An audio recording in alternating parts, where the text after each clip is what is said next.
এখন আমি তোমাদের দেখাচ্ছি পুরো এক নজর ও ম্যাডাম। এখানে ভুল ক্রমে আমার ক্যামেরায় চলে আসে দুইটা মানিক জোর। अबे छोकरे तू क्या देखता है, कैमरा कभी पहले देखा है?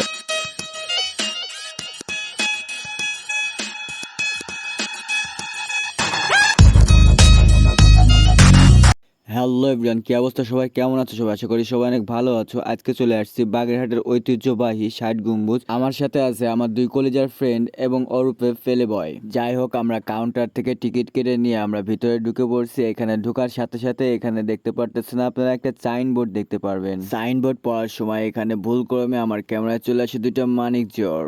ভুলেও তাদের বিষয়ে বাজে মন্তব্য করবেন না। ঢোকার সাথে সাথে মোবাইলটা এদিক ওদিক করতেছিলাম আর দেখতেছিলাম কোন দিক থেকে কোন দিক যাওয়া যায়, কারণ আসলে এখানে ঢোকার পরে মাথা নষ্ট হয়ে গেছিল যে কোন দিক থেকে শুরু করবো আর কোন দিক থেকে শেষ করব। ঢোকার শুরুতে ডান দিকে দেখতে পারবেন ছোট করে একটি জাদুঘর। আর এই পাশে দেখতে পারতেছো আমার প্লে বয়, সে তো মোবাইল নিয়ে ভিডিও করার জন্য প্রচুর পরিমাণ ব্যস্ত আছে। আর এই পাশে আছে ক্যামেরা হাতে নিয়ে আমার দ্বিতীয় প্লে বয়, সে বলতেছে আমাদেরকে বাম দিকে থেকে শুরু করবে এবং বাম দিকে ভালো ভালো ছবি তোলার জায়গা আছে। তাছাড়া আমরা আনস্মার্ট থুতমাকান না দেখাইলেই তোমাদেরকে নয়। আর তাছাড়া দেখতে পারতেছো পিছনে আমার দুই প্লে বয় আছে, আমার পাশে রয়েছে তারা। আর তারা বলতেছে যে তুই চশমা না পড়লে তোর কেমন কেমন লাগতেছে। তাদের কথা শুনে আমি আর চশমাটা না পরে আর পারলাম না, আমার অবশেষে চশমাটা পরাই লাগলো, কারণ নিজের কাছেও কেমন কেমন লাগতেছিল, চোখটা খালি খালি রাখতেছিল, কারণ পিছনের দুইটা তো চশমা পরাই ছিল। আসলে আমি নিজেও জানি না কোথায় কি পড়তে হবে। যাই হোক, কেমন লাগতেছে আমাকে কমেন্ট বক্সে জানিয়ে দিও। তাছাড়া বাম দিক থেকে যদি তোমাদেরকে দেখাই তাহলে গম্বুজটা দেখতেছো কেমন লাগতেছে। দিকে আমার প্লে ভাই প্রচুর ডায়লগ মারতেছে। रूम रूम भाई सिस्टम फाड़ देंगे। এইটা তো আমার প্লে বয়, যার কারণে প্লে বয়ের মতো ডায়লগ মারতেছে। যাই হোক, কথা না বেরিয়ে চলে যাচ্ছি আমরা ছবি তুলতে, কারণ এখানে এসেছি আমরা ছবি তোলার জন্য। এখন আমরা এখানে টানা কিছু সময় ছবি তুলবো, কারণ আমার ব্ল্যাক ডায়মন্ড কিছুদিন পর বাইরে চলে যাচ্ছে, তার সাথে আর দেখা হবে না। এখান থেকে একটু তোমাদের জুম করে দেখাইলাম আমাদের গম্বুজটা। আসলে চারপাশটা আমি যতই দেখি ততই মুগ্ধ হয়ে যাচ্ছি। ছবি তুলতে তুলতে হঠাৎ করে আমার দুই প্লে বয় এখানে দেখতে পারতেছো টিকটক করার জন্য রেডি হয়েছে এবং টিকটক করার জন্য ভিডিও চালু করে দিয়েছে এবং আমার প্লে বয় হাইটে আসতেছে। তাছাড়া আমার প্লে বয় শুটিং এর নায়ক থেকে কোনো অংশে কম নয়। যাই হোক বন্ধুরা, তোমাদেরকে ভিডিও দিব কিভাবে দেখো, আমার হাতে কি বড় একটা ক্যামেরা ধরে রাখছে। ওদের এখন টিকটক করার সময় এখন আমাকে দিয়ে ক্যামেরা বহাচ্ছে, কারণ আমার প্লে বয় যেহেতু বলেছে আমাকে ক্যামেরা দিতে, তখন আমি তার অবাধ্য হতে পারি না। তাছাড়া আমরা এখানে একটু সময় বেশি কাটাচ্ছি, কারণ এখানে একটু ছবিগুলো ভালো আসতেছে এবং ক্লিয়ারলি অনেক সুন্দর একটা ভিউ আসতেছে ব্যাকগ্রাউন্ডে।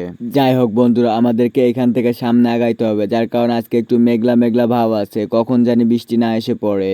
তাছাড়া আমার ডান দিকে লক্ষ্য করলে দেখতে পারতেছো বাচ্চাদের জন্য খুব সুন্দর খেলা করা জায়গা আছে এখানে। আর একটা কথা না বললেই নয়, এখানে যদি বাচ্চাদেরকে এনে ছেড়ে দেওয়া হয় তবে তোমাদের ঘোরার টাইমটাই নষ্ট হয়ে যাবে, কারণ এখানে যে খেলার ভিউ তা বাচ্চারা না খেলে আর পারবে না, এখান থেকে যেতেই মন চাইবে না তাদেরকে। তাছাড়া আমার সামনের দিকে দেখতে পারতেছো এখানে পদ্মাশীল নারীও চলে এসেছে, এখানে সব রকমের মানুষই আসতে পারে এবং যাইতে পারে। এইখান থেকে আমরা সোজা চলে যাব গম্বুজের ভিতরে। গম্বুজটা এখান থেকে দেখতে পাচ্ছ ঠিক বাম দিকে। তো আমরা কি একটা জিনিস খেয়াল করে দেখেছো আমার প্লে বয় দুটো নায়কের মতো কিভাবে হেঁটে চলেছে?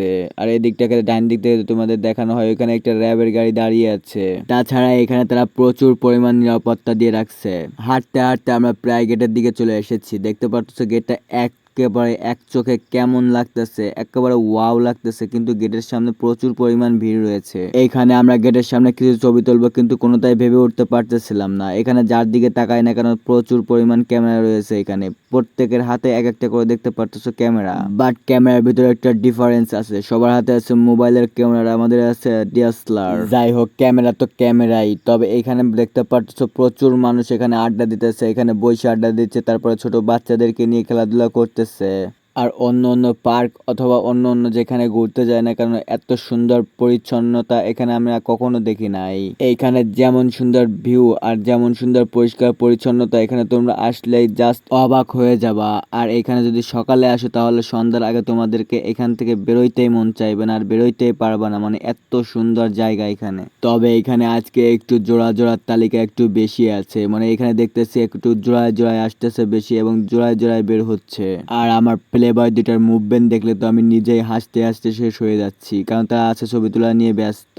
তাছাড়া আমার এখনো ছবি তোলা হয় না। আমি ভাবতেছিলাম এখানে আমি ছবি তুলবো। আবে ছোকরে তু ক্যা দেখতা হে, ক্যামেরা কভি পেহলে দেখা হে? কোনো ব্যাপার না, আমার প্লে বয়দেরকে দেখে ওরা এমন করতেছে কারণ আমাদের প্লে বয়ের যে পোস্টটা দেখলে তোমরা নিজেই অবাক হয়ে যাবা। সামনে অনেক ভিডিওতে দেখতে পারবা তো আমার প্লে বয়ের পোস্ট। এখন আমি তোমাদের দেখাচ্ছি পুরো এক নজরে। ও ম্যাডাম সাইড হও, তুমি তো ভাইরাল হয়ে গেলা। আসলে এখানে ঘুরতে ঘুরতে হঠাৎ করে একটু জায়গাটা ফাঁকা দেখলাম এবং এক নজরে তোমাদেরকে পুরা ৬০ গম্বুজের আওতাটা দেখানোর চেষ্টা করলাম এখানে। তখন গেটটা ভালো করে দেখতে পারছিলে না তোমরা, এখন দেখো কত সুন্দর লাগতেছে। এইখানে বাহির থেকে যদি তোমাদের মসজিদের ভিতরটা দেখানো হয় তাহলে দেখবা এত সুন্দর লাগতেছে। আর এখানে যতগুলো প্লেয়ার আছে কত সুন্দর নিখুঁতভাবে এই গম্বুজগুলো করেছে। আর এইখান থেকে মনে করো তোমাদেরকে দেখানো যদি হয় তাহলে দেখতে পাচ্ছ কত সুন্দরভাবে চারদিকে চার কোণায় ৪টা গোলাকারভাবে মিনার আছে। আর এখন যেটা দেখতে পারতেছো এটা হচ্ছে মসজিদের পিছনের অংশ, ঠিক আছে। সামনের দিকে এখানে এসে যদি আগাও তাহলে তোমরা দেখতে পারবা এখানে একটা ছোট্ট একটা গেট আছে, যে গেটটা পুরোপুরি মেন গেটের মতো ছোট আকারে। এটা মেন গেটের কপি বলতে পারো। এইখানে যদি আমি তোমাদেরকে একটু বাইরের দিকে দেখাই তাহলে এখানে বড় একটা দিঘিও আছে। আর এখান থেকে মনে করো যে প্রত্যেকটা গাছে দেখতে পাচ্ছ কত সুন্দরভাবে রং করে রেখেছে এবং কত সুন্দর ভিউ এখানে। এইখান থেকে আমি যদি একটু পুকুরের সিঁড়ির দিকে যাই তাহলে দেখতেছো যে কত সুন্দরভাবে সিঁড়িগুলা করছে। আর এখানে কত সামনে একটা সুন্দর একটা দিঘি এবং এখানে যে ভিউ, এখানে ছবি তুললে এত সুন্দর লাগবে। আমার লেবার দুইটারে আসতে বললাম কিন্তু এদিকে মোটে আসতেই চাইলো না এবং আসলোই না। আমি নির্ঘাত, দেখবা পরে প্লেবয় দুটারা খুব আফসোস করবে এখানে না আসার জন্য। এইখান থেকে উঠতে বাম দিকে মোটেও যাইবা না বাচ্চাদেরকে নিয়ে, কারণ এখানে যদি বাচ্চাদেরকে নিয়ে যাও তাহলে তোমরা পুরো ফুতুর হয়ে যাবা। কারণ এখানে দেখতে পাচ্ছ বাচ্চারা অলরেডি সবসময় থাকে। আর বাচ্চাদের যে বাহানা একটা দেখলেই হয়, মানে এটা চাইবেই তো চাইবে। দেখতে পাচ্ছ এখানে একটা আবদার করছে একটা ছোট বাচ্চা, এখানে আবদার করার জন্য দেখতে পাচ্ছ কিভাবে তাকিয়ে আছে। যাই হোক বন্ধুরা, এখন আমাদেরকে বাসার দিকে ফেরত যাইতে হবে। আর ওইদিকে আমার প্লে বয় দুটা কি করতেছে, আমার প্লে বয়ের দিকে যাইতে হবে। আর আমি যে কথা বলতেছিলাম এইদিকে আসা না আসার কথা, কারণ এখানে তোমার যদি পকেটে খুব টাকা কম থাকে তাহলে আসার দরকার নেই। যবে পকেটে যদি টাকা অনেক থাকে তাহলে তোমরা ইচ্ছে মতো যখন খুশি তখন আসতে পারো। যাই হোক বন্ধুরা, এখন আমরা প্লে বয়ের কাছে চলে এসেছি। আমাদের প্লে বয় আবদার করছে যে অনেক সন্ধ্যা হয়ে যাচ্ছে, অনেক দেরি হয়ে যাচ্ছে, এখন আমাদেরকে বাসার দিকে ফিরে যাওয়া উচিত। যাই হোক বন্ধুরা, আমি যতটুকু সম্ভব দেখানোর চেষ্টা করেছি মোবাইল ফোনের ক্যামেরা দিয়ে, অত তোমাদেরকে সম্পূর্ণ দেখানো সম্ভব হয় না এবং হবেও না, যার কারণে তোমাকে আসতে হবে, এখানে এসে দেখতে হবে। তাছাড়া এখানে একটা সাইনবোর্ড আছে যেটা খান জাহান আলী রহমতুল্লাহ আলাইহের একটা উপদেশ ছিল এখানে। এটা হচ্ছে আমাদের বাম সাইডে, ঠিক আছে। আবারও সে এখানে টয়লেট, যেখানে আমরা দেখে পেরেছিলাম মানিক জোরকে, এখানে দাদুরা দাঁড়িয়ে আছে। যাই হোক, এখন আমরা বের হব। বের হওয়ার আগে একটা কথা, তোমাদের মনে হয়তো প্রশ্ন থেকে যাবে আমাদের জাদুঘরটা দেখালে না কেন, কারণ এখন জাদুঘরটা বন্ধ আছে আর এই জন্য তোমাদেরকে জাদুঘরটা দেখাইতে পারলাম না। যাই হোক, এখন দেখতে পাচ্ছ বাইরে আসার পরে তোমাদেরকে দেখাই যদি, তাহলে দেখতে পাচ্ছ এখানে দুইজন সাফারি এসেছে, অনেক দূর থেকে এসেছে মনে হয়। বর্তমানে কয়েকদিন ধরে বৃষ্টি হচ্ছে যার কারণে তারা পুরোপুরি প্যাকেট ট্যাকেট হয়ে এসেছে, যার কারণে তোমাদেরকে দেখতে পারতেছে অনেক সুন্দর লাগতেছে তাদেরকে। এখন আমরা চলে এসেছি বাইরে।